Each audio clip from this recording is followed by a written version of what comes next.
Welcome back. It's the Super Morning Show on Joy. Just almost 8:15, and today our agenda is very, very simple. If you have been given half of the country's assets, you cannot contribute 5% to the country's GDP. That is unacceptable in any way, shape, or form. But that's what the state-owned enterprises of Ghana are doing. President doesn't like it, and he's not the only one. Today, we will seek solutions. But before that, don't forget, you can go to kingdomstoreonline.com, where everything you could possibly want from Kingdom Books and Stationery awaits you. Pick it all up, pay via Momo across all networks, and then wait patiently for your delivery to your home or office. If you're in Accra or Tema, you get free delivery as well. Terms and conditions apply. At Kingdom, quality and affordability are their hallmarks. Now, score big with the ABSA card assist to win an all-expenses-paid trip to watch a Premier League match live in the UK. Simply sign up or reactivate your ABSA debit or credit card to make all your POS or online payments from now till the end of February 2023. The more you transact, the more points you earn to be part of our top 60 scorers with the highest points to win lots of amazing prizes such as smart TVs, sound systems, refrigerators, deep freezers, air conditioners, washing machines, smartphones, and shopping vouchers, with a grand prize of an all-expense-paid trip to watch a Premier League match live in the UK, going to the highest point winner. So hurry, sign up or reactivate your ABSA debit or credit card today and transact more to earn more points and win in the ABSA Card Assist promo. Terms and conditions apply.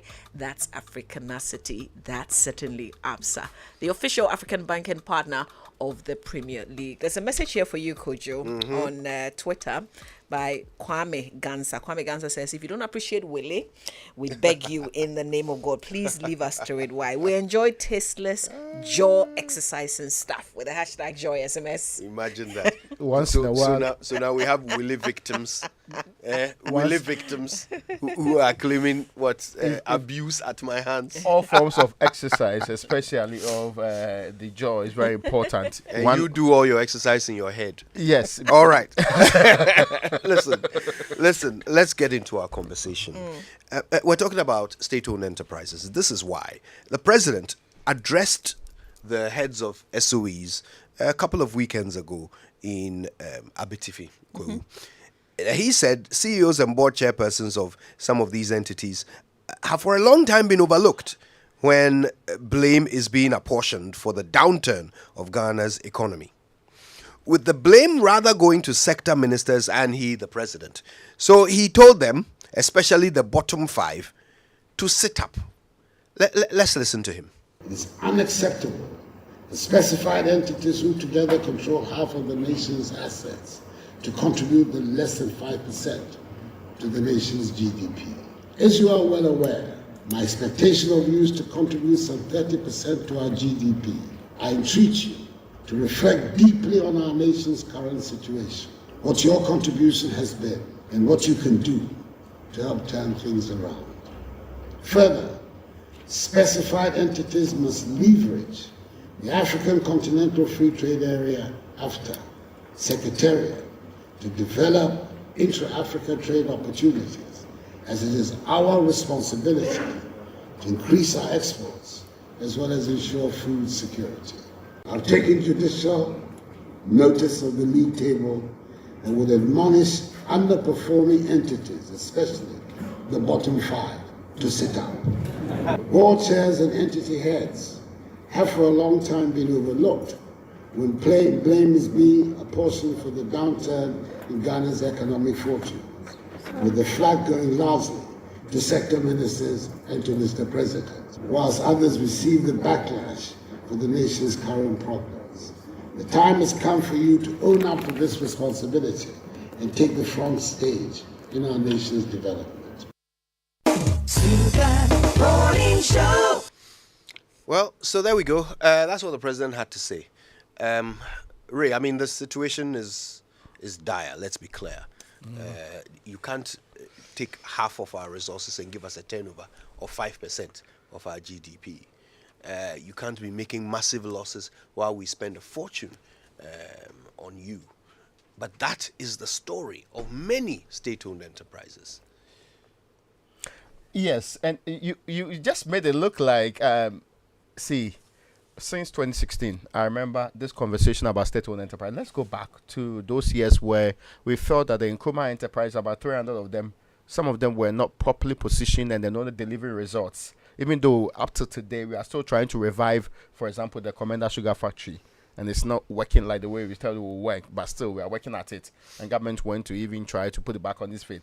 Remember in 2016, this conversation about we not being able to put it back into operation temporarily, and people went there reporting that it was operating but not operating. Let's be clear. Most of these institutions, if they were in private hands, would either have been collapsed, people prosecuted for causing massive losses in the areas involved in there, and turned over to a new company or a new group to run. Since 2017, we've equally been recording losses that sometimes doesn't make sense. We deliberately had SIGA because we thought state-owned enterprise, joint venture companies, and there's a third group that they put to it, were not functioning properly. So state interest group was formed deliberately to work at this. I remember when the current or the incoming religion minister, he was the first SIGA boss, Stephen Asamoah Boateng.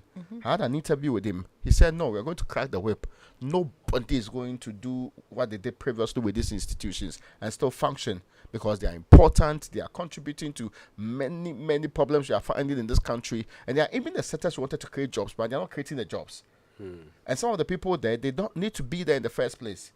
What did we do? In the last 6 years, we just added on some deputies.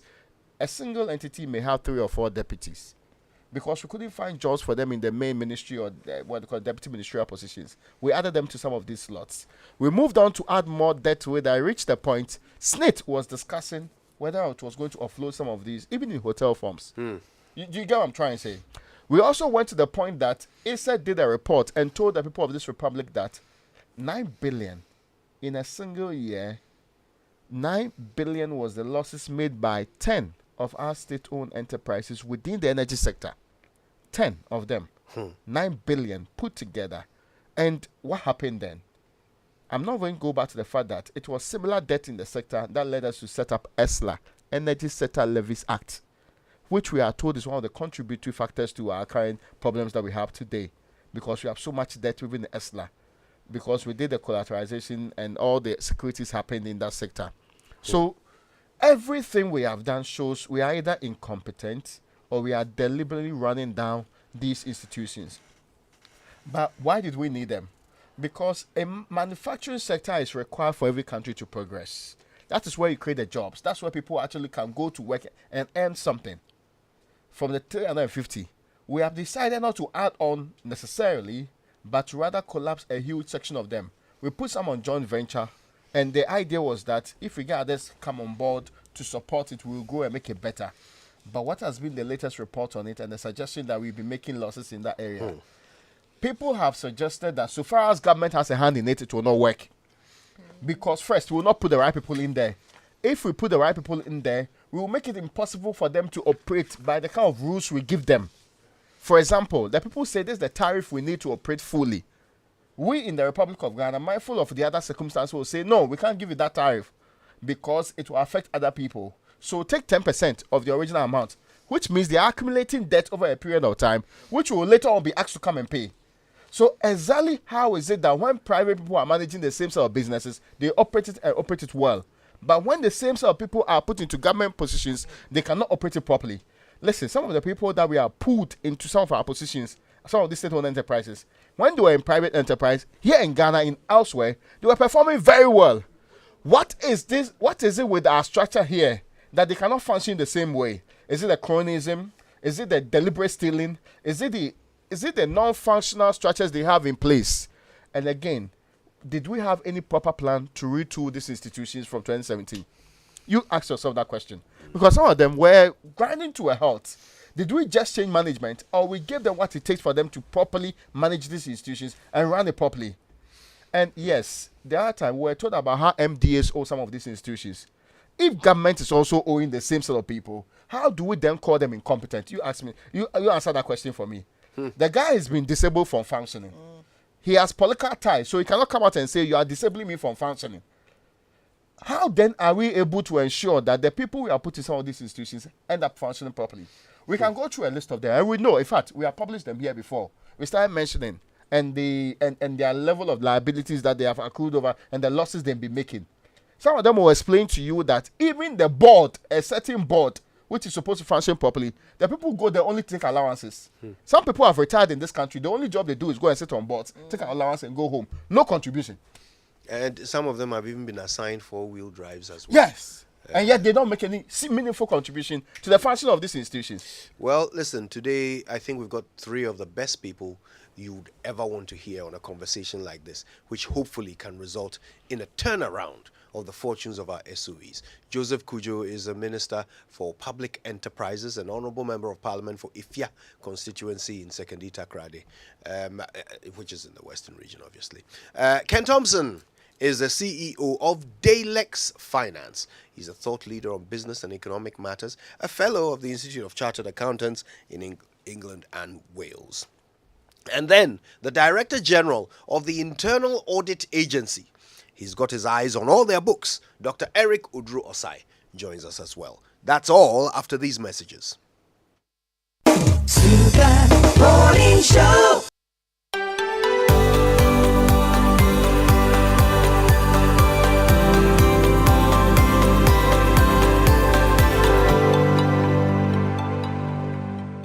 What do you know about oral cancer? Today on Time with the Dentist, we're going to learn about oral cancer and what we can do to prevent it or catch it early. I'm Dr. Gwendolyn Amakwe Baiche, and this program is brought to you by Pepsodent in association with Ghana Dental Association. Oral cancer can present as a growth or sore in the mouth that does not go away. It can affect any part of the mouth, be it the surface of the tongue, the lips, gums, the inner aspect of the cheeks, or the roof of the mouth, also called the palate. It is one of the major causes of death from oral diseases. And anyone can get oral cancer, but there are some factors that make some people more likely than others to get it. And these include all forms of tobacco use, be it smoking or chewing, overconsumption of alcohol, poor diet, persistent infection with the human papilloma virus. Treatment is possible, giving a higher chance of survival. There's surgery, radiation therapy, and chemotherapy, and these are all treatment modalities available. However, treatment will depend on the stage of the cancer at the time of diagnosis, and this is one of the reasons why we encourage regular visits to the dentist. The dentist plays a very important role in the early detection of oral cancers through thorough examination of all the tissues in and around the mouth, the hard and the soft tissues. Once the dentist notices anything suspicious, further investigations will be done to confirm and appropriate referral if need be. Oral cancer is cancer that occurs in and around the mouth.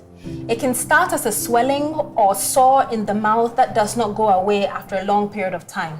The palate is the roof of the mouth. The hard palate is the front aspect, and behind it is the soft palate. If oral cancer is diagnosed early, a complete cure is often possible, so don't wait until it's too late. Remember to brush day and night with a fluoride toothpaste like Pepsodent, and take charge of your oral health today. This campaign is proudly brought to you by Pepsodent in partnership with Ghana Dental Association.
conversation that should move our state-owned enterprises forward. I mean, we all need them to succeed.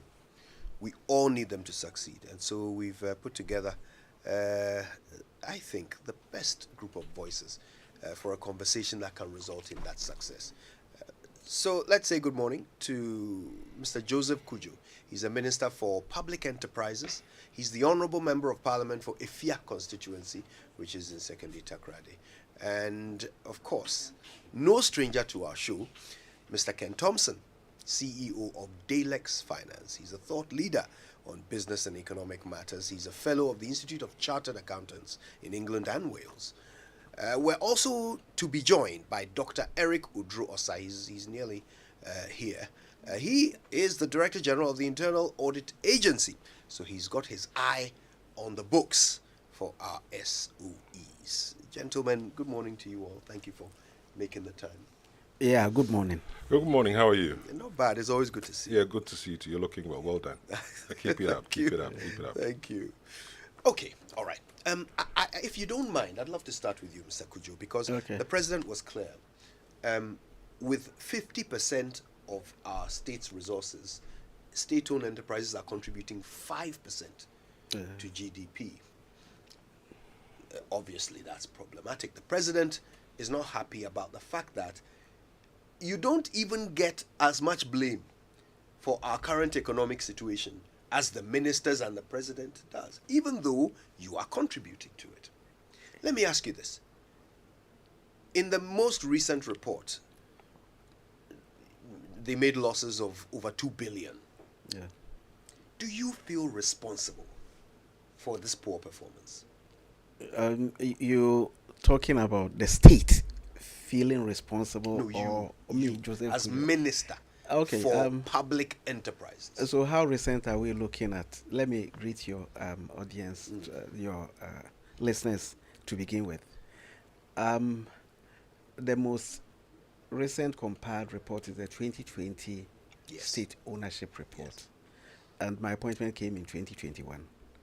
So I came to meet the report. Oh, so you were appointed in 21. That's correct. Exactly. You're right about that. Exactly. Okay, so your report hasn't come yet. No.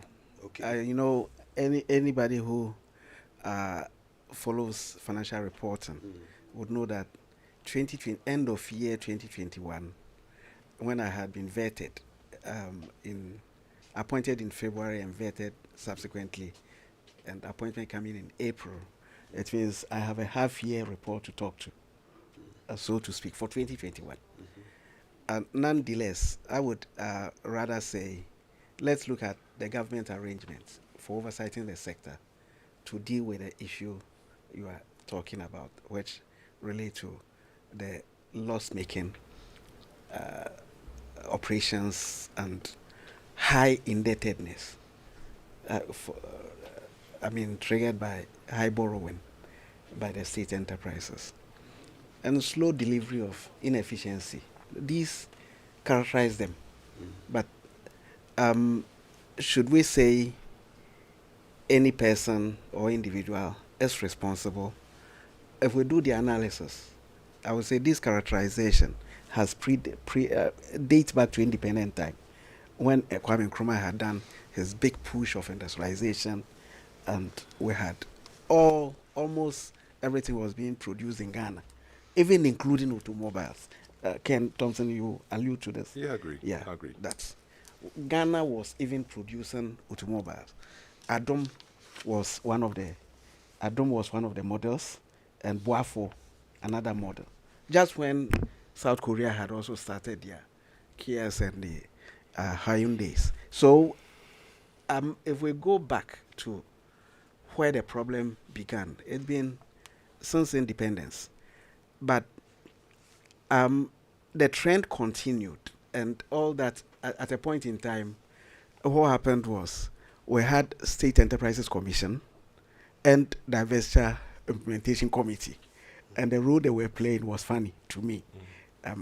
From a consultant viewpoint, looking at the state SOE sector, what you would see was that State Enterprises Commission will sign performance contracts with them over the period they had oversight purview of the SOEs. They sign performance contract every year, but the result of the contract or the outcome at the end of the year, no review was done. And when the company operates for some time and it collapses, then it is passed on to diversity implementation committee to divest it or sell it off. That was the model we're operating. So it was this government in 2017 that decided to tighten the oversight and bring in a whole restructuring of how oversight of the state enterprises are to be done. And that is what led to the promulgation of the SIGA Act that's Act 990 in 2019, August. And then thereafter, everything started changing. Okay, so today, we coming into this position as Minister for Public Enterprises, there's another leg of the oversight, which I have screwed in to help, which is Parliament. Interestingly, there was a committee of Parliament, that's Committee on Employment, Social Welfare and State Enterprises. And that committee, even it is referred to in the Constitution, and Parliament had a committee oversighting state enterprises, but their efforts were not as intense and not as how do I put it, tight as would have been expected to bring the results that we desire. Coming in, what I have written to Parliament, and now working with a committee, and the committee is really having its permit me to say cane also at the back of the state enterprises. And it's been interesting, the kind of contribution we're making to ensure that they operate as desired. Have you had reason to sack anybody for poor performance yet? The reasons will unfold. You have to sack somebody would mean a measured non-performance, so that it doesn't become an emotional issue. So against the target. Exactly. So now, let me end by saying Parliament is now oversighting vigorously. SIGA is oversighting vigorously, and the space for divestiture and that perform, collapse, divest, that model is no longer what we're doing. And that is why now you see the president, unlike maybe historical, if you roll back to the 60s, we have not seen a president charge performance of state enterprises like what is happening. Well, he said the bottom 5 should sit up. That's what I'm saying. I'm saying that's unprecedented. But what I'm saying is, now the focus, why are we even here discussing state enterprises? It is because things have changed. That's why it is now a topic, an issue that is regularly on radio. And that's what TV. You suggest is sort of an unprecedented effort of the president? Oh, yes, it is. It has never happened before. Unprecedented effort that we're having this conversation. I'm saying this oversight structure has never happened before. Right. Nobody has brought state enterprises performance to the front burner than it has happened in the era of the NPP administration today. Right. And that's why we have SIGA, that's a state interest and governance authority charged with a mandate and backed by the law to do what it's doing now. So we are having them in focus, and every result that we desire from them, like you alluded to, is what drives us every day. Okay, just before I bring in Mr. Thompson, just listening to you, a few things have stood out as the reasons for the periodic systemic failure of state-owned enterprises, long before even you were appointed. I'm going to list the ones that I was able to note. I may have missed some, but at least we can agree that they are largely starved of resources. They are often prevented from charging realistic, tariffs and so forth.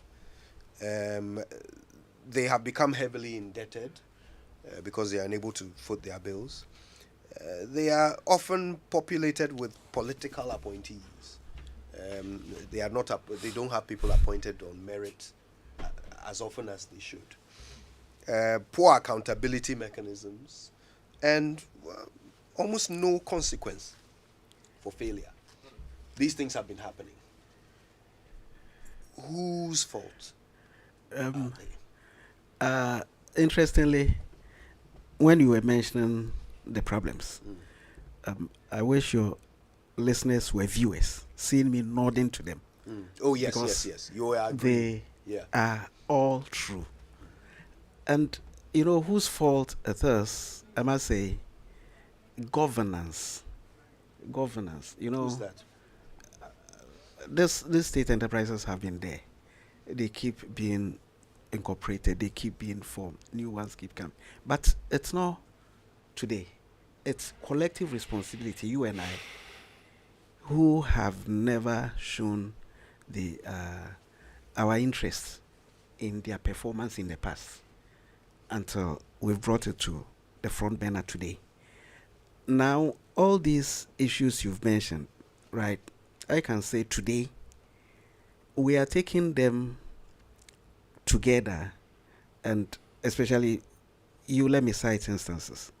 Can you believe that as in 2017, Ghana Publishing Company had not published its own account, had not prepared account for 10 years or so prior? Can you believe it? And can you believe BOST, as we know, since its establishment, if you count, you may get about 29 years of its existence, had never had an annual general meeting before? What kind of corporate practice is that? Are you getting my point? So, until this restructuring came about and a certain categorization of the state enterprises, let me throw in the terms as backed by the law, we have specified entities which come in three categories. SOEs, that is state-owned enterprises, who have been set up for commercial purposes, and there are about 52 of them. SOEs, state-owned enterprises. And then there are the joint venture companies, which is partnership between government and a private owner, and those are also in there. And then About how many? About 46 or so, if my numbers are serving me right. And then there are the other state entities, OSCs. Other state entities. That one, I remember the number exactly. It's 77. Okay. Other state entities. Could you, they are just for the purpose of our listeners who might be quite new to this, since you pointed out that it hasn't always enjoyed the spotlight, can you give us at least one well-known example of each, just so we get in our heads what you mean when you say SOE, what you mean when you say JVC and OSC? SOE, one that will be clear for us to understand this, for example, Gehok. Okay. They are in alcoholic beverage manufacturing. Okay. Set up, go make profit. And then the joint JV, Goil, for example. Goil is listed, so individual shareholders are in there, and through state institutions also have shares in there.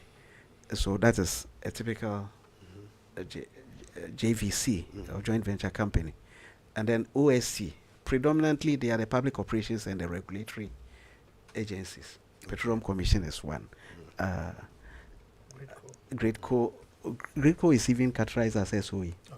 They're supposed to make profit. GBC is in the category of OSC. Yeah. Why? And GBC is not supposed to make profit. No, they have to deliver public service. So they are not supposed to make profit. The motivation there is efficiency. So they do not have Profit targets. motive, exactly. They don't have profit motive. I'm asking if they have targets, No, efficiency targets when it comes to performance contracts. but not profit. Not profits. Okay. Yes. So those are examples. Okay. As for the OSCs, we know them a lot. Any regulator in the system, from FDA to Standard Authority to all of them, are all OSC, Land Commission, Okay. all of them. So Okay. so those are three categorization of specified entities. Yeah. And I can say the specified entities register as we have published. Note, we are yet to publish because we've received cabinet approval that these entities are now included in that portfolio of state specified entities, SOEs, other state entities, and the JVCs. It's 175 of them. 175. So you can see their size and dominance in the economy. And that's why the president is saying they have a role to play to contribute to the GDP of the country. Yeah. Okay. Now, we've been joined by Dr. Eric Oduro Osae. He's the Director General of the Internal Audit Agency, which means that he's got his eyes firmly in the books of all of these specified entities. And I'm glad he's arrived just before I brought in Mr. Ken Thomspon, because I would love for Mr. Thomspon to include the thoughts of both Mr. Cudjoe and Dr. Osae in his submissions. So, Dr. Osae, you're welcome. Thank you. Thanks for making the time this morning. The president is concerned that the specified entities are not pulling their weight. It does beg a belief when you think of it. 50% of our assets producing 5% of our GDP. It's not ideal. But you see what's happening in their books. I understand that there are certain institutions, organizations that you can't really give profit targets to, as the minister has indicated. So you can't expect all of them to make a profit. But why are the losses so huge?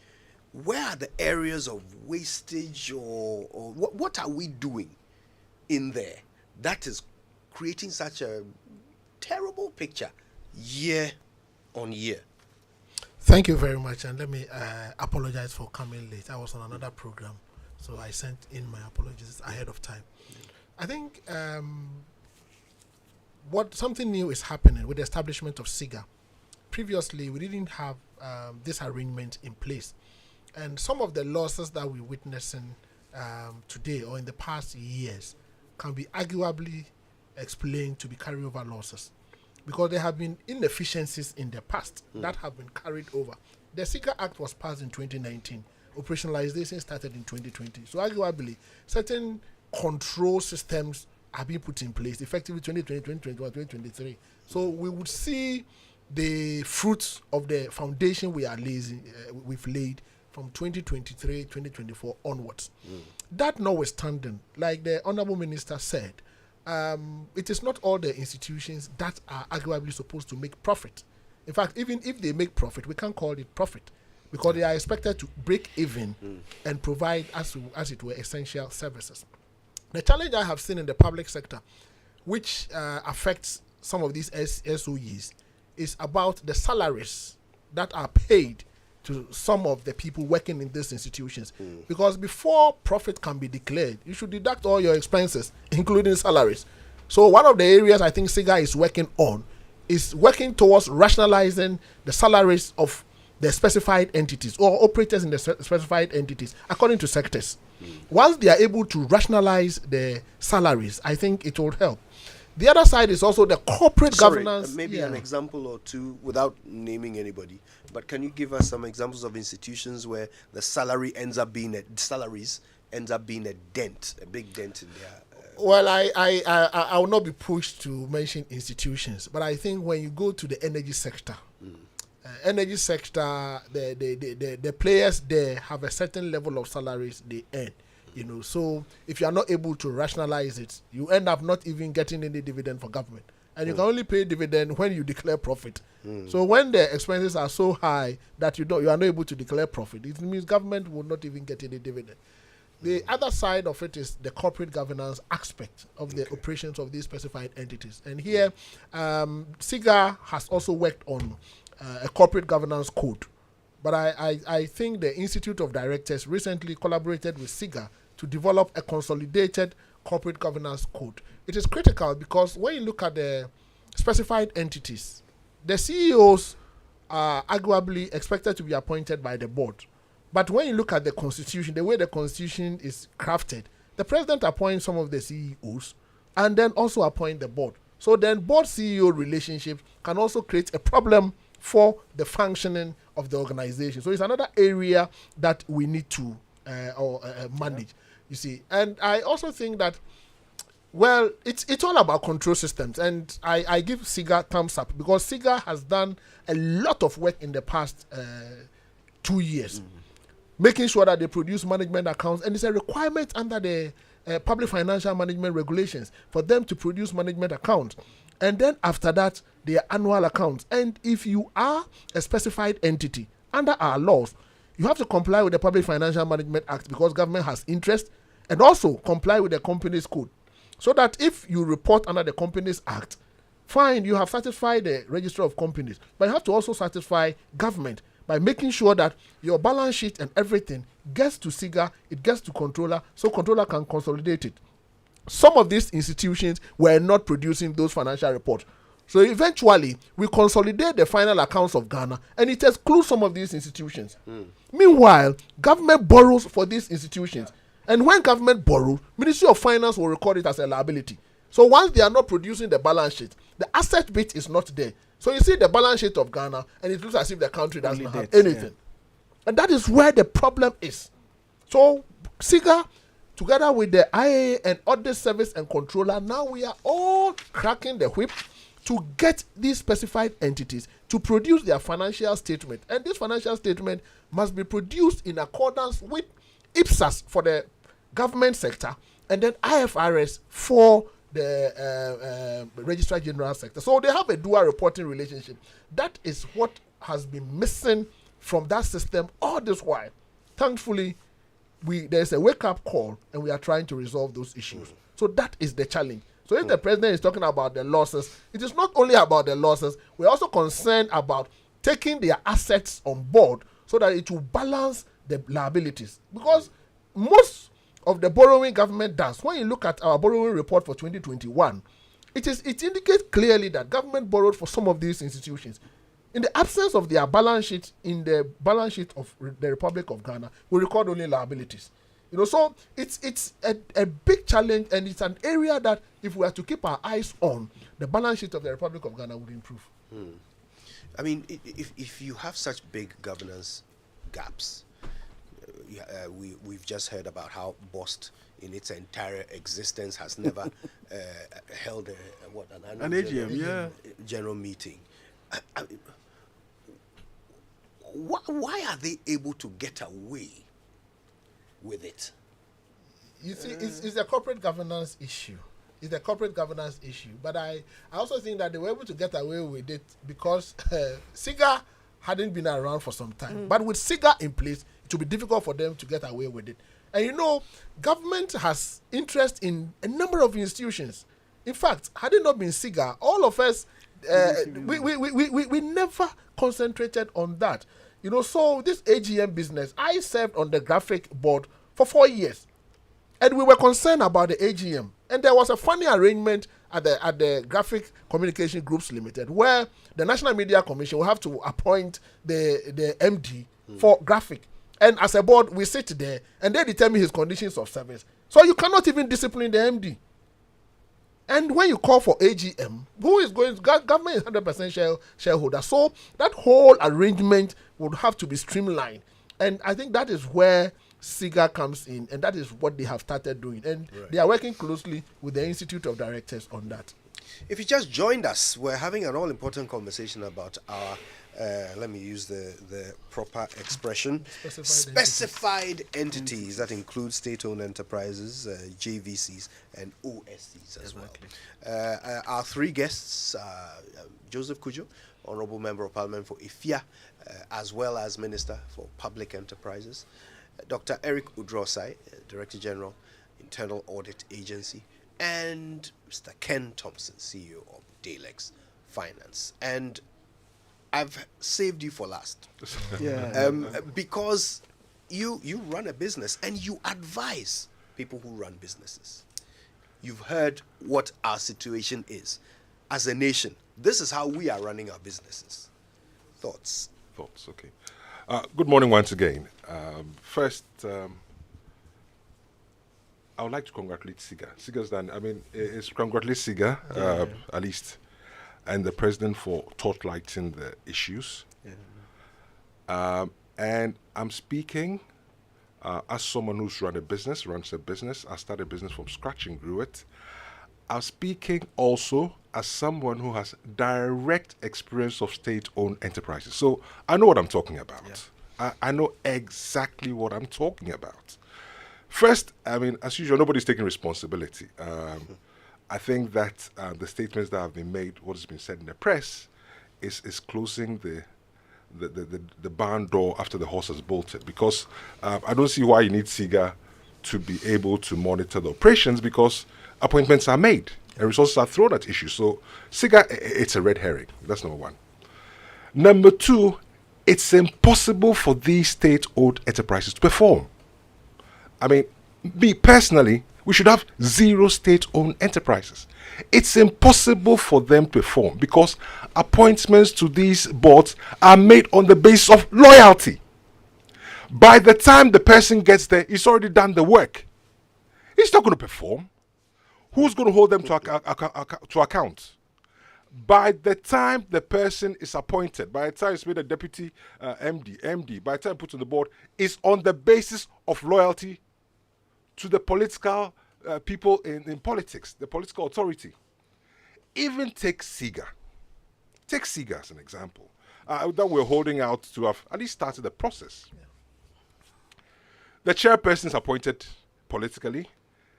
The executive secretary or director general is executive politically. You have somebody who's appointed from the office of the president and 3 other people that are nominated by the president. It cannot perform, it will never perform. These state-owned enterprises, you might as well take a basket, might take the money, put in a basket and burn it. It's a total waste of time, and I know what I'm talking about. We're talking about, a lot of issues we'll come back to, and this is not one of the things that we can pray away. We live in a country where everything we say, let's pray. It's a classic example of, I remember I'd come on holiday and Ghana Airways had problems.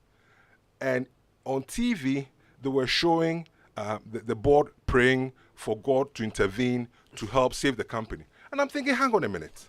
This is a company where the staff are richer than the company itself. And you are praying that God should intervene.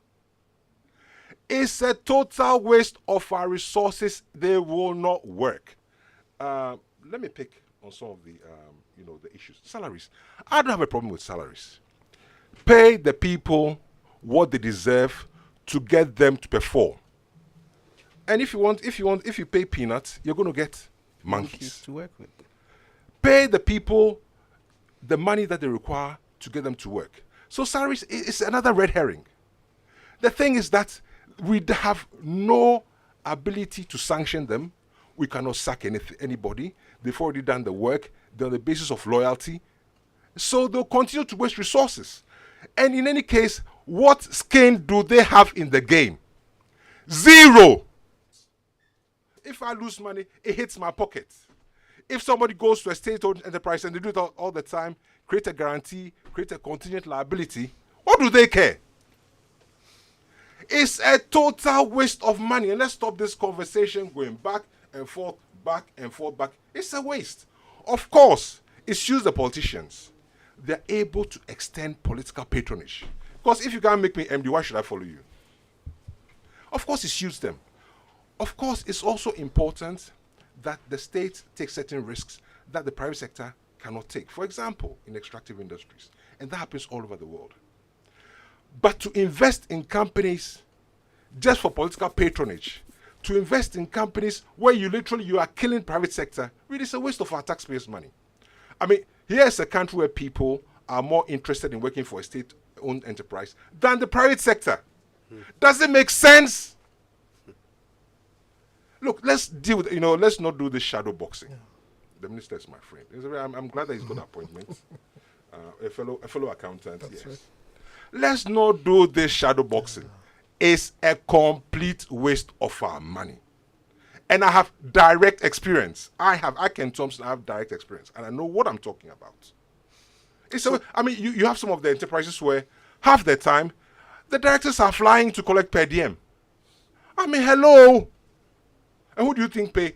You and I are paying for it. Because they create losses. And we have to pay for it. And when I create losses, who pays for me?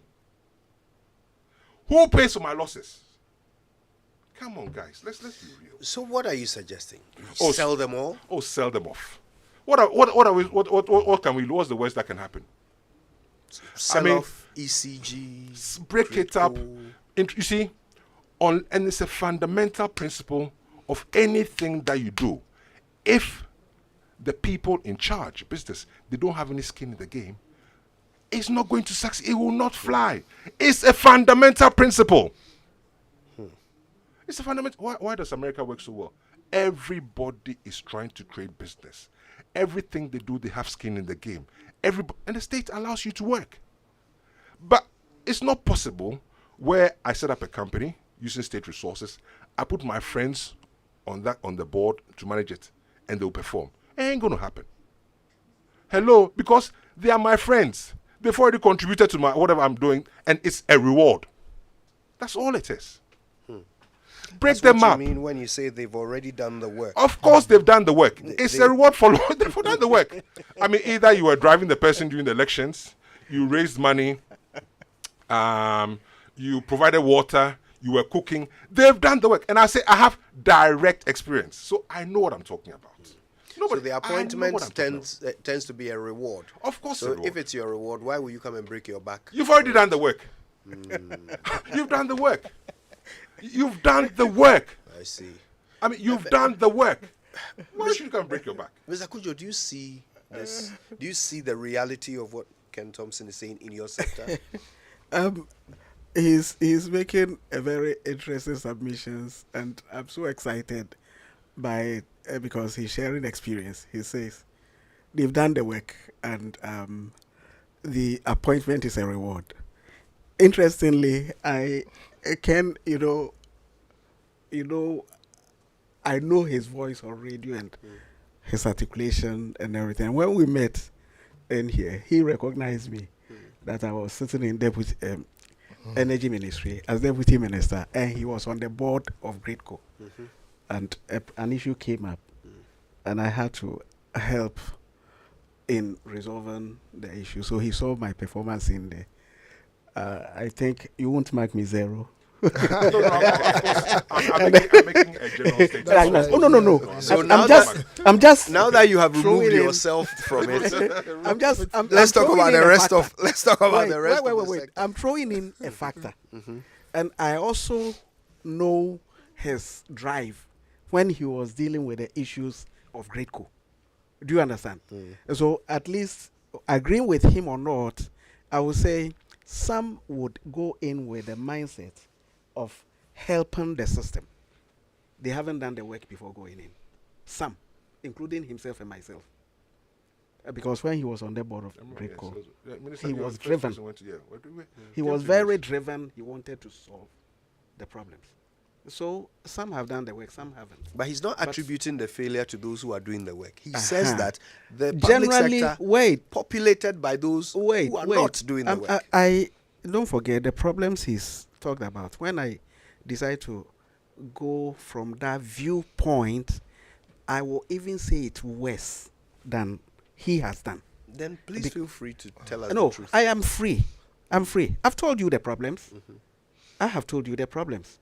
But today, all along looking at the problems, I decide to be in this space, to be part of the solution. Because the problem is not like a problem that God rained on us. It's a problem that you have to... Man-made problem. Exactly. Our own constitution talks about appointment of the board members by the president. So you see rule of law. This is cast. Wait, I've heard this one before. But So it is are true. you saying that the Isn't that president... true? Are you No, saying isn't that true? Yeah, so let's deal with that.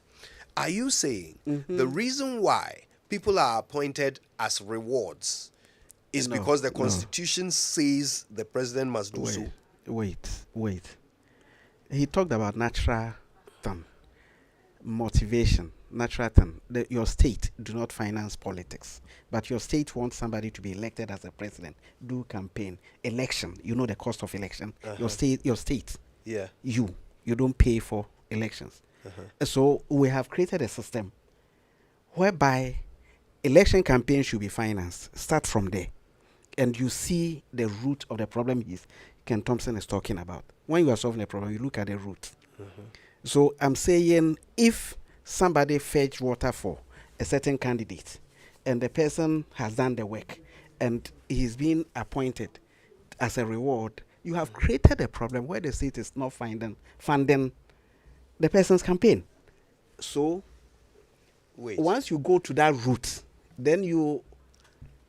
I'm waiting. Okay, because it sounds to me like you're saying Yes. that the president has no choice but to use appointments to state-owned enterprise and specified entities Listen- as a reward listen to to those this. who fetch water for Listen him to during this. the campaign. Maybe step down your logic. You are not... Yes. That logic is not... Stepping down logic is very difficult for No, I'm saying... and replace it with I'm what? saying that your constitution mandates the president to do appointment.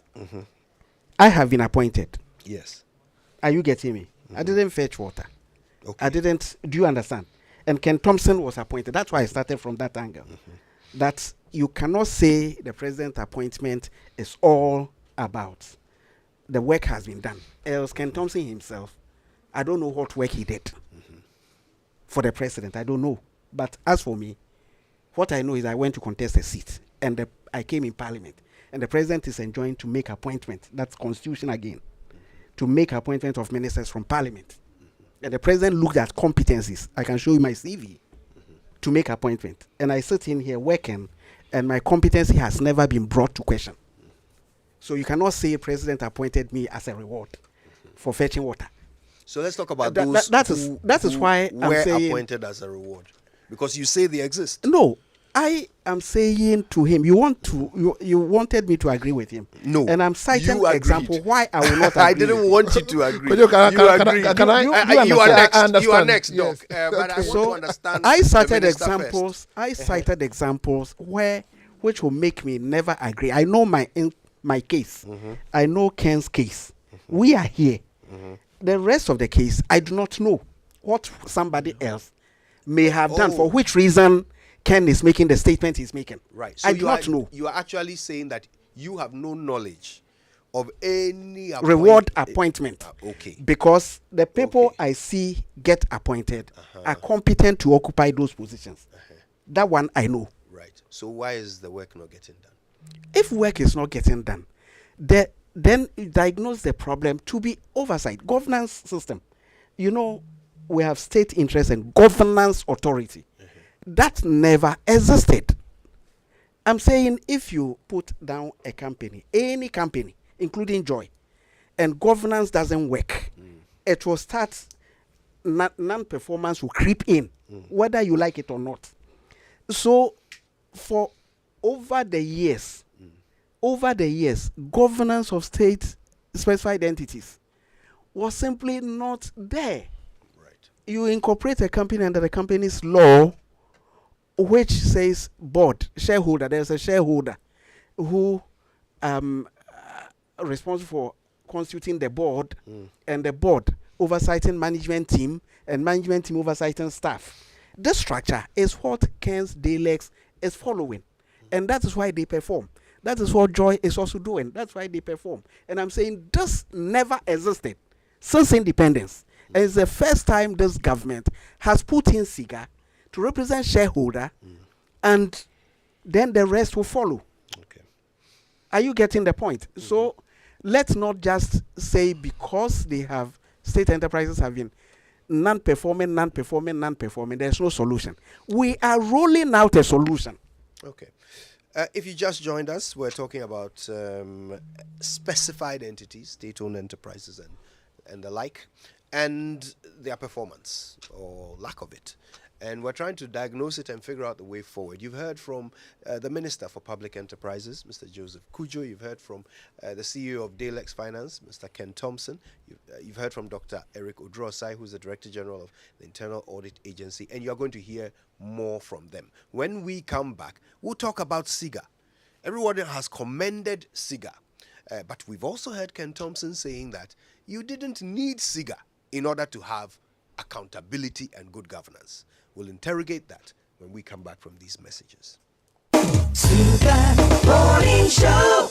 The EU delegation to Ghana, in partnership with the Ministry of Finance and the Ministry of Environment, Science, Technology and Innovation, presents the third edition of the Circular Economy Seminar on Thursday, the 2nd of March 2023 at the Grand Arena, Accra International Conference Center at 8:30 a.m. The seminar intends to create awareness on the need to change from a linear to a circular economy. Register to participate in the Circular Economy Seminar or book a booth to exhibit your product and services by visiting eu-cec.com/seminar. Deadline for registration is Monday, the 27th of February 2023. For more information, call 020-201-8870 or email seminar@eu-cec.com.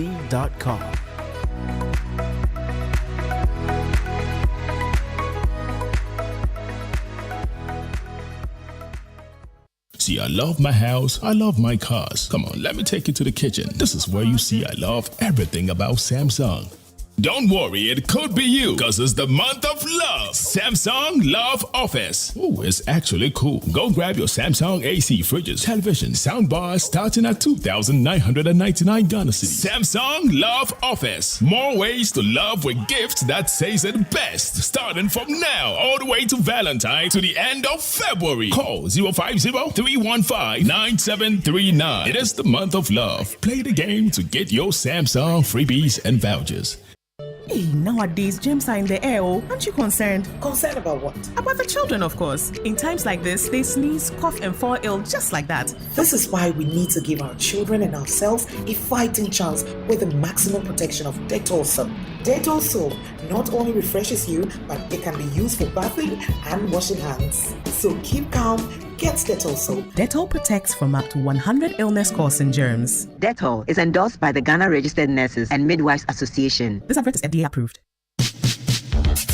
Charlie, so it's actually raining and we can't hear any sound. As for this, your house, when it's raining, no sound. When the sun is up, the interior is cool. What roof are you using? They use Ico roofing shingles from Interface Limited. Long lasting and beautiful. Ico roofing shingles. We all for move to Interface and get this Ico roofing shingles. Interface Limited is the leading supplier and installer of finishing input materials for the building and construction industry in Ghana. Call us on 0274-999999 or visit our website at www.interfacelimited.net. Facebook Interface Limited GH. Instagram Interface.limited. 1xBet. Easy betting, easy winnings. 1xBet, the most reliable service to make deposits easily with high odds and numerous bonuses on the spot. Register now at 1xBet.com.gh. Use promo code BESTODDSGH to get 300% bonus up to 3,445 Ghana cedis on your first deposit. Easy to use, easy to have a chance to win. 1xBet, reliable bookmaker. Gambling can be addictive. Bet responsibly. Not for person under 18 years. This advertisement has been vetted and approved by the Gaming Commission. Someone smells great here. And fresh, my love. I wish I could stay in the shower all day. I know, right? Nothing beats a bath with geisha soap. It smells so good, it lasts long, and it's enriched with natural ingredients that work wonders for my skin. And it now comes with a fresh new look, giving us even more reasons to love our geisha bar. New and improved geisha soap. Great new look, better fragrance, same natural ingredients, still all last time. This advert is FDA approved. Be strong and last long. Like geisha. It's amazing! Month of Love is here again. Stand a chance of getting freebies and vouchers from no other than EGL, Electroland Ghana Limited. From now to the end of February 2023. This is the month of love. From Toshiba, Media, Samsung, not forgetting NASCO television, starting from 1,099 Ghana cities. Fridges, ACs, washing machines, and more in stock. Plus special love offers running in these EGL showrooms. EGL Ring Road, adjacent Paloma Hotel. EGL Springtons Road, Coca-Cola Runabout. EGL Hacho, opposite Access Bank. And EGL Adenta, near the Toe and Tip School. Call 050-315-9739. Promo is valid from now to the end of February. Bet365 is now officially available in Ghana. When you place a pre-match multi-bet on football, you go get bonus up to 70% to your winnings if your bet is successful. You can choose from markets like full-time results and both teams to score, from selected competitions including the Premier League, Champions League, and much more. Get this great offer when you visit the official site at bet365.com.gh. Over 18s only. Terms and conditions apply. Please gamble responsibly. Just when you thought you've seen it all and done it all, guess what the next big one is? Adansi Travels, the 2022 GTA Best Tour Operator in Ghana, in partnership with your cruise people, brings you the most exciting cruise to happen in a lifetime to Greece, Turkey, Italy, and Spain. Dubbed the Special Euro Cruise and Land Tour. On this trip, you will have an unforgettable experience exploring Santorini, Mykonos, Kushadasi, and Patmos. Afterwards, you will also be on land touring Athens, Rome, and Barcelona to crown it all with the refreshing vibe of music and entertainment and the magnificent Camp Nou Stadium. Join this amazing cruise from 6th to 17th April 2023 for just $4,500, covering flight, visa, all-inclusive cruise, hotels, and meals. This is too good a trip to miss. Contact Adansi Travels on 0595 500 817 or 0556 310 404 to book your spot now. Adansi Travels, fuel life's beauty. Adunayide, football from around the world. Feely on HD Plus from 17 January 2023. Score HD is available only on HD Plus channel 151.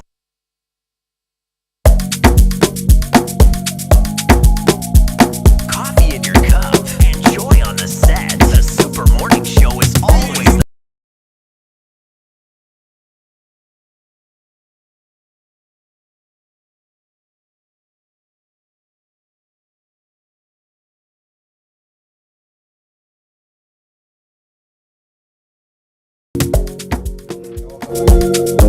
on Joy 99.7 FM, and today our conversation is all about our state-owned enterprises.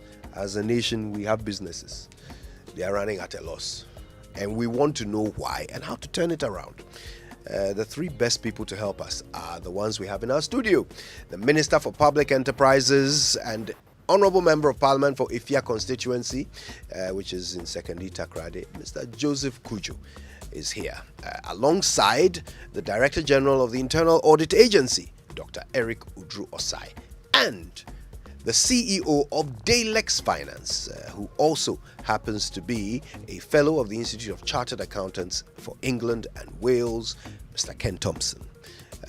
And we've already heard some very, very interesting insights. We're going to learn even more about their thoughts on this matter and the way forward in just a moment. But first, And Cudjoe, our listeners are also sending in their messages. So keep sending the messages on WhatsApp and on Twitter with the hashtag JoySMS. We'll share them with the rest of the world in a bit. But every time we eat, food and sugars are trapped between our teeth, leading to tooth decay, gum disease, and in some cases, foul breath. Brushing your teeth every morning and night with Pepsodent Cavity Fighter gives your teeth the protection they need, leaving you with 10 times stronger teeth. Pepsodent Cavity Fighter is fortified with pro-fluoride and micro-calcium ingredients, sealing tiny and invisible holes in your teeth.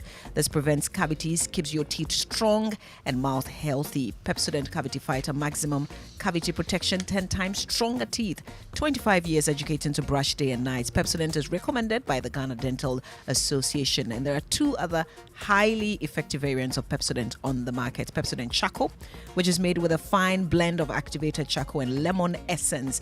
Pepsodent Charcoal White gently polishes away tooth stains and naturally restores your bright smile. Pepsodent Herbal, for our herbal lovers, try Pepsodent Herbal toothpaste formulated with carefully selected natural extracts and uniquely blended herbs. Pepsodent Herbal releases, repairs, and protects gum tissue while giving you strong teeth.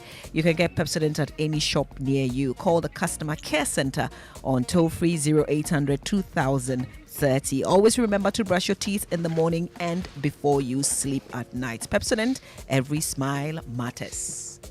All right, now, are you looking for a lifetime experience filled with adventure, luxury, fun, and relaxation, both on land and sea?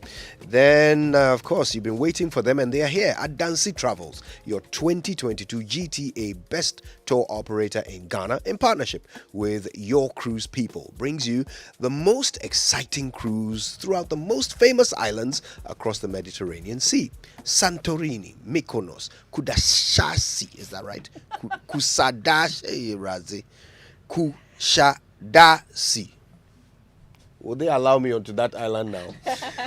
Crete, Patmos, and of course you can tour Greece, Turkey, Italy, and Spain. It's a wonderful cruise which comes with flights from Accra to Athens, Barcelona, Accra. Then you've got flights from Athens, Rome, Barcelona.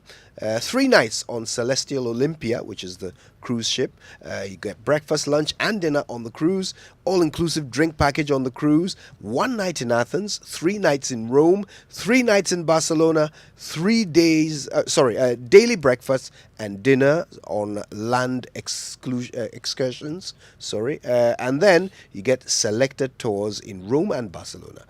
All transfers are covered, Schengen visa fees covered, visa support covered, travel insurance covered. It's an all-expense experience of a lifetime. So come along and make history between the 6th and the 17th of April 2023. Book your spot now. Contact Adansi Travels by calling or sending a WhatsApp to 059 55 00 817, or you could dial 055 2648 267. You can also find them in East Legon at American House.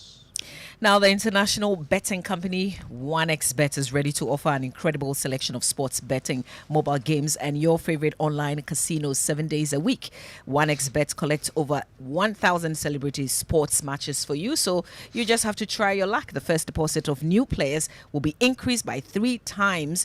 Your winnings can be easily withdrawn using international payment systems, and the list of gifts for players includes popular smartphones, top laptops, gaming accessories, and even cars. Become the master of your own destiny with 1xBet. 1xBet, your reliable bookmaker. Cudjoe, I've got a question for all 3 guests. It's a fact that most SOEs were initially created to fill gaps in the economy at a time when there were no private sector players with sufficient leverage to pursue such investment. Is it not becoming, I guess, maybe less sensible, really, that such interests are given to the private sector, really? Or is it not time to hand over such interests if we no longer have the problems that caused the creation of those state-owned enterprises? That is basically what you're saying. That's a good question, a good place to start. But your text messages have been coming through. And look, we're talking about all of our specified entities, particularly state-owned enterprises, and their performance over the past few years. In fact, we can even go further back. It's just been bad. Let me give you an example. In 2020, Ghana's 52-year-old Grains and Legumes Development Board, which has 92 workers, recorded a total revenue of 2.83 million Ghana cedis.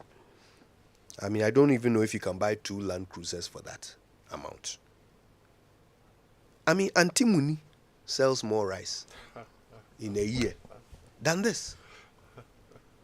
But we'll pay all their 92 salaries without fail every month.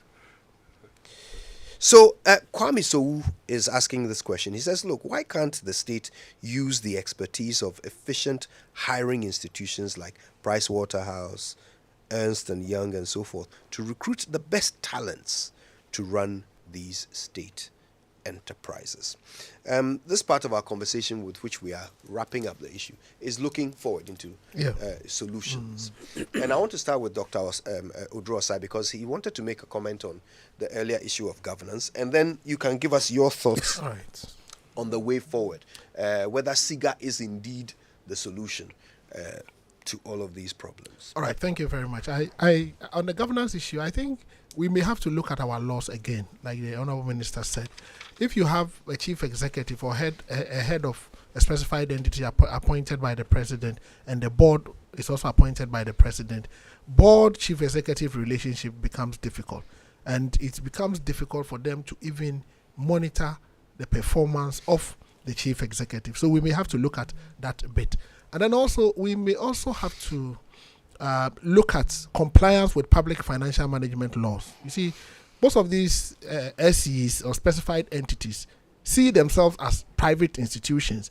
They are more willing to comply with the requirements of the Companies Act rather than the Public Financial Management Act. Some of them, from where I sit, have just refused to set up audit committees, for instance. And audit committees are critical institutions to support the governance of these public sector institutions. So I think we may have to work to get them to comply or to understand that they have a dual reporting relationship.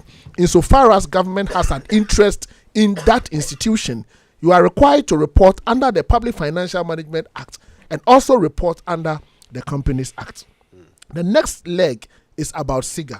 SIGA set KPIs, and we need SIGA because we need an institution to coordinate and manage government interests. If we don't have SIGA, then you may have to appoint somebody from Office of the President to be attending AGMs of all these specified entities.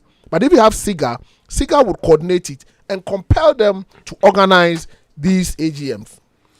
Last but not the least, the Public Financial Management Regulations has specific provisions for these specified entities.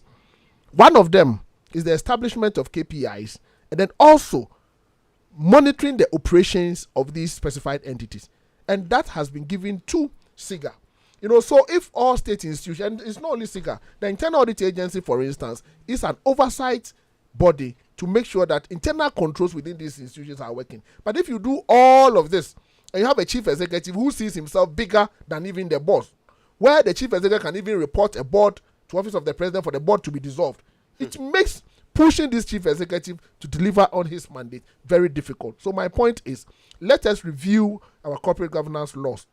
And this is where SIGA's corporate governance code becomes important. And the one they are working on with the Institute of Directors becomes critical. Some of these SEs are critical. We cannot hand them over to private institutions because of the national security implications of the work they do. Can you imagine handing over ECG to a private investor? You may not know where the resources are coming from. Handing over VRA to a private investor, handing over BUI to a private investor, handing over Gridco to a private investor. This is not to say that private investors are not critical. They are critical. But some of the other countries have done this, though. Well, you see, utilities in the UK are not provided by... Yeah, but it will depend on the level of national security. Because in our case, if you hand it over, you get somebody from a certain country coming to invest a certain amount in it, they will hold all of us hostage. So we have to look at the national security implications of all of that. But my view is there are challenges. Let us rather resource SIGA. Let us change some of our laws, and let us allow the boards to appoint the chief executive. I think that is the major problem. With my experience at Graphic, we found it difficult holding the MD responsible for certain things because it's a National Media Commission that even determines his conditions of service. At a point in time, we're going to use conditions of service there to make sure that the gentleman works. But I said, wait a minute, I have already signed that thing with the NMC. So you at the board, what do you have to do? So we have to look at board chief executive relationship well, and it is a basic corporate governance issue that needs to be resolved. Mr. Thompson. Doc, I agree with you some of the way, but a lot of things I disagree with. First, the issue of national security is a red herring. People raise those emotional arguments. It's a total red herring. If there is no skin in the game, there will be no performance. I know of state-owned enterprises that have as much as 5 deputies. Come on, 5 with the payroll gone through the roof. In any case, to start with, measuring performance in terms of absolute numbers is not measuring performance. Measuring performance, as we say we're doing now, say that my turnovers increased from 10 cities to 20 cities, that is not performance management. Performance management is when you're measuring your turnover against, or your numbers against your peers, or against certain variables within the organization. So, for example, you've got to say, what is my turnover per employee? You've got to say, what's the cost to income ratio in the energy sector? Then you're talking about performance management. So, we've started, but really there's a long way to go. But I go back to my initial submission. Unless there's skin in the game, these things will continue to fail. And the most tragic part of it is we don't even appreciate how it has totally destroyed the economy of this country. I'll tell you why in 2 ways. First, our brightest people, they want to work with state-owned enterprises because they pay better. And when they go there, there's no requirement for them to perform. So we take good people and make them bad people.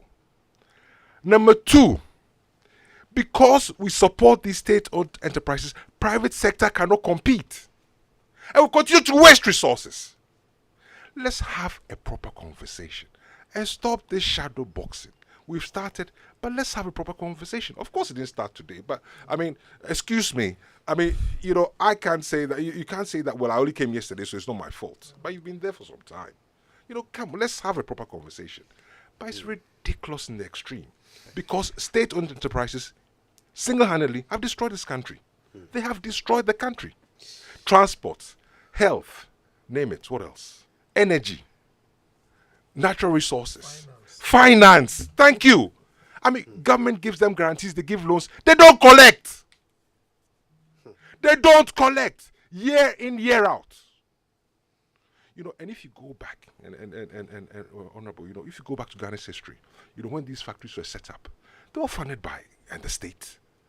And then we had, they say, if the CP people will come and slaughter, but we had work and happiness, work from Monday to Wednesday, and the rest of the time have a good time. But of course, let's move forward. Have we not learned from it? We have. Are we not learning? What kind of people are we? We can't pray ourselves out of it. We cannot pray ourselves out of this. It will continue to undermine and destroy this economy unless we deal with the issue. Let's get institutions where people have skin in the game and there's true accountability. And that security issue, Doctor, I disagree with you completely. Let's not bring emotional arguments. Security. Of course, somebody brings money from under their grandfather's pillow and you can't find it as a regulator, then you have failed. Are we more intelligent than some other countries? Come on, there are models that have worked. Let's learn from it. And so I'm glad that we are torchlighting the issue and we should continue to torchlight it. I'm glad the minister has had experience with him. Excellent minister. Minister, excellent. Thank you. I have no complaints. Thank you. No, excellent. Excellent. Excellent minister. Yeah. Excellent. And but for so long as there's no skin in the game, for so long as you're not measuring performance, they'll continue to destroy this country. They'll destroy it. What incentive is there for me to go and perform? I'll go and sign some agreement. If they take you to court later on, I've chopped my money. What are you going to do? Who has been taken to court in this country for an state-owned enterprise and they continue to make losses? And those people are living in the biggest houses in this country. Guys, let's have a proper discussion. Okay, I saved you for last on this round. Because I actually have something I wanted to verify just before I hear your solutions. So your ministry was established in 2021. 2021. How big is it? How many people work there? Very good. It will shock you that I don't have a deputy. That's first. Okay. No deputy. Second, yes. Second, we are 9 from the civil service and 2 from secondment. Okay. So altogether 11 people at your ministry. Yeah, and myself. Okay. I'm just worried. And the budget. the budget for of the for the third year. I mean the third year. The total budget I've run, doing everything that has been done, is less than 2 million Ghana cedis. Okay. Yes. So this is the question I wanted to ask. This is where I say the president is doing something different. Are you getting me? For all the effort that has been extracted from me. If I may, because I would love to hear your solutions and the way forward. Okay. But the reason why I asked that question is because if indeed everyone agrees that SIGA has made a difference. Yes. And SIGA has put in place everything that should have been in place all this time. And that going forward, we will see better results because of SIGA. Why do we need a ministry? Oh, I will explain. The ministry, the role I play is policy. I am a linking pin between cabinet and SIGA. Because SIGA Director General cannot sit in cabinet. So the policy oversight and the policy I roll out for the public enterprises makes me sit in cabinet. And I'm on EMT and I'm in parliament. So that is the value, the rule the president created this rule to achieve. So SIGA would not work if it's no, director. Is it director? It will work. But Director General reported to the presidency directly. Oh please, it can't. It doesn't work like that. Tell us why it wouldn't work. Tell us why that wouldn't work. Should the president do this? Presidency do this? How do we call it? Micromanagement? No. But he does that for in fact, many in other the public sector, every agency should be supervised by a ministry. A ministry. So there are many that we know are not. No. One district, one factory reports It's directly under to Ministry the of under Ministry of Trade. We've all seen that turf war and how it ended up. No. Are we sure that we are still saying they are under Ministry of Trade? No. That structure is embedded in the Constitution, please. So don't forget, when you are managing not only in an economic environment and market, you're also managing in a legal and regulatory environment. I'm saying the Constitution is there. It has to be Company Act is there, Public Financial Management Act is there, SIGA Act is there, Parliament is there. So it is all. So SIGA needs these 9 people in your ministry. Otherwise, so you mean we are many? Deliver the results. You mean I'm we not are saying many? that. I'm because just saying, if you look at the work. In fact, the internal to support your point, if there aren't that many of you, then maybe we can do without you, can't we? No, because of because of the public sector legislative framework, even in Parliament. Wait, your logic. I am following logic. So you're saying that if Joy is having lean staffing, then it means the fact that they are having lean staffing means we don't need a staff. No. I want to get a logic. No, I'm asking whether SIGA can operate without a ministry. Yes. Oh, so wait. See, don't forget what SIGA does. What SIGA does today. The highlight on corporate governance, oversighting government interests, acting as shareholder for government enterprises. That rule, okay. If you care to learn. Countries that have succeeded on using the public enterprise space to develop their economy and prop up the economy, that is the kind of oversight structure, and that is what the president has brought in to solve that 66 years problem we have endured. to date. So SIGA is the solution, because in the past, Ministry of Finance had held the shares and done the oversight, but we saw what we've seen so far. We know the characterization of the state enterprises. We've seen even companies not doing AGM, not having even audited accounts. So the question is, with SIGA coming in, what are the outcomes that we are achieving? That is the question you have to. Is there improvement? Check the numbers. Check the numbers. I remember in 2017, if my numbers will serve me right, up to 2017 or 16, there was only 18 out of more than 175. Out of more than 175 state enterprises that could be reported on from accounting purview. In the state ownership report for 2017, go check. And then in 2018, that number improves to 47 or so. And then in 19, it improves. And then in today, the last ownership report, I remember, is 104. Even reporting, how can you manage what you can't measure? That is, if a company does not prepare account. But with SIGA, every day, this is the subject matter. And the DG for Internal Audit Agency, it was alluding to even whole of country account, where we are always talking about liability. And we are not even accounting for our assets. Cudjoe, let me add, you see, one of the important, when you look at the SIGA Act, SIGA is to assist government to even assess the borrowing levels of SOEs. And the competency bit that Mr. Ken Thompson indicated, SIGA is to even advise government on the appointment and removal of chief executives and members of the board. So if we were to implement the SIGA law as it is, government should not appoint board members or chief executives without recourse to SIGA. So that's where the competency bit comes in.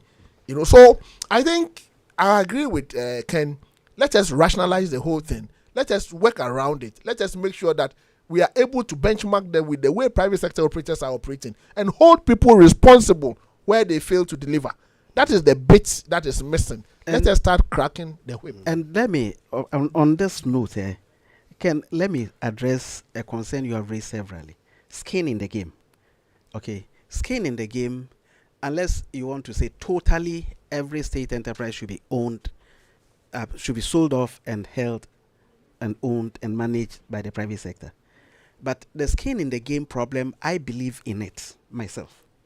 And because you cannot say Joseph Cudjoe should go and invest in a state enterprise like FDA, which is meant to deliver public service or public good, or DVLA, which is for public service delivery, or land commission. You can't say that.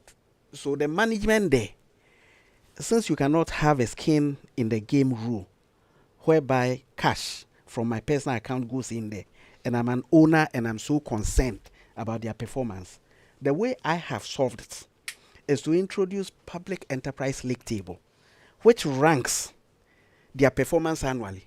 And for the first time, the vice president said this, that for the first time, we have a metric, that is a measurement of how the managers, the CEOs, and their teams and board are performing. Because the maiden edition, which ranked 50 of them, if you are number 50, you have been thrown out, that there's something wrong.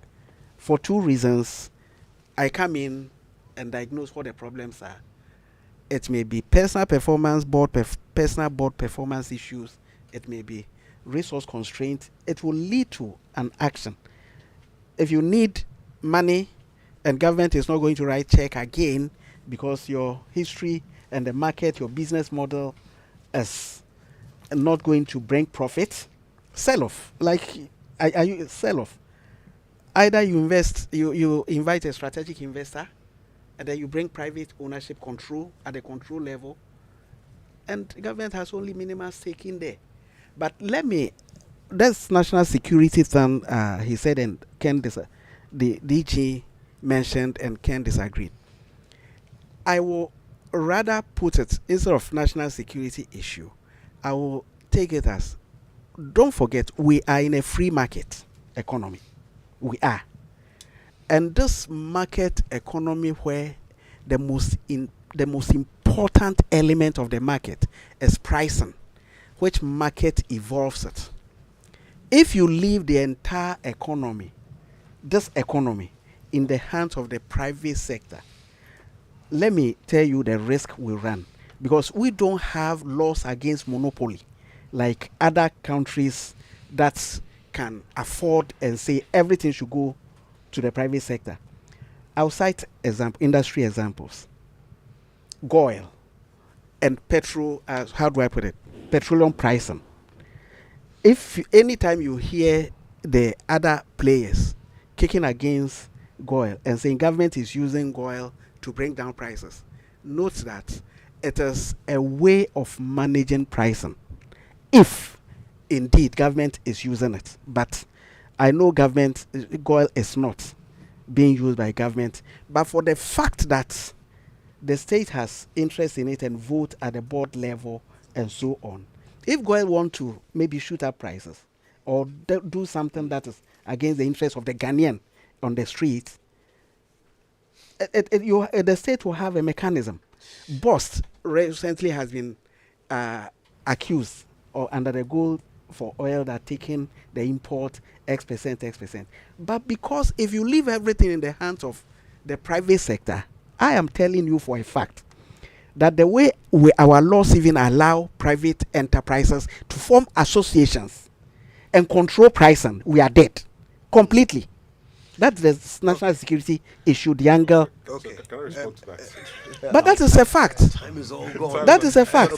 Minister, I mean, I really don't understand your point. No, my point is don't understand your point. No, Ken, Put let me in regulations. Other countries are. Why are you going? Look, in any case, I'm it's saying impossible for politicians to crack the whip. Wait, which is fine. Ken, let me and this give is your an international industry issue. That's number one. Number two, this security issue is a red herring. Let's get off that boat. He said national security. Forget about national security. Put in regulations. That's why you have regulations. Why do you have regulator? Ken, let me use. Wait. I'm Clarifying clarifying something. Yes, a long drawn out. I want him to agree. I want him to agree. I would not agree. Oh, you will. No, I will not. When I mentioned treasury bill rates and how you price off. Who sets treasury bill rates? It's the government. No, government doesn't set. Forgive me. It is market. Government is exactly a market setting. Because the government is borrowing, and that's what sets the market. Let's hear but who Mamabi's sets the question market? and then Okay, we'll wrap up. so this question is directed at the minister. Do the and this is back to the appointment of CEOs. Do they sign performance contracts? The CEOs? Yes. Yeah, they do. Okay. Have we had not at the personal level, at the enterprise level? Enterprise level. So have we removed any CEO because of non-performance, for instance? It is now that we are rolling out these solutions. I'm saying first, we have had the first maiden publication of Public Enterprise League table, rank them so that you know which CEO is not performing. Like he said, performance management, you don't just do absolute performance management, you do relative. You get me? So to sack some, are you getting my point? So exactly. But if 2 times, 3 times you are still at the bottom, nothing is improving, then you have comparative analysis to do with your peers and with. We've got literally 10 seconds to go. We lost 2.61 billion in the 2020. Yes. What is your target for the 2021? A target to lose something? No. Okay. No, what is your target? Just tell me, what is your target? The thing is that I've explained 3 categories. We've got literally 15 seconds yes, now. So we expect more efficiency in the other state enterprises. Any numbers? Oh, more efficiency. Digitalize your operations. If you say digitalize your operations, we have a target that, like DVLE, can I sit in the comfort of my own home and do something? When I go in there, how fast will things be done? So you don't have a target of how much profit you want to make or how little loss you want to make? These are enterprise level differences. Every company has its own budget, financial big picture. There's no figure. Unless you're I working to? accumulate You haven't everything done that. across. SIGA may have done that, not at my level where I look at policy. All right. Well, we've been listening to the Minister for Public Enterprises. He's also Member of Parliament for Ifia constituency, which is in Second Itakradi. And that is Mr. Joseph Cudjoe. We've heard from the CEO of Dalex Finance, who is also a thought leader on business and economic matters, a fellow of the Institute of Chartered Accountants, England and Wales, and that is Mr. Ken Thomspon. And of course, the Director General of Internal Audit Agency of the Republic of Ghana, Dr. Eric Oduro. Osae. Gentlemen, thank you all so much for your time with us this morning. All right, we're back after Message these. from the Western region is yes. Efia. Efia. No. Oh, not Efia. Efia.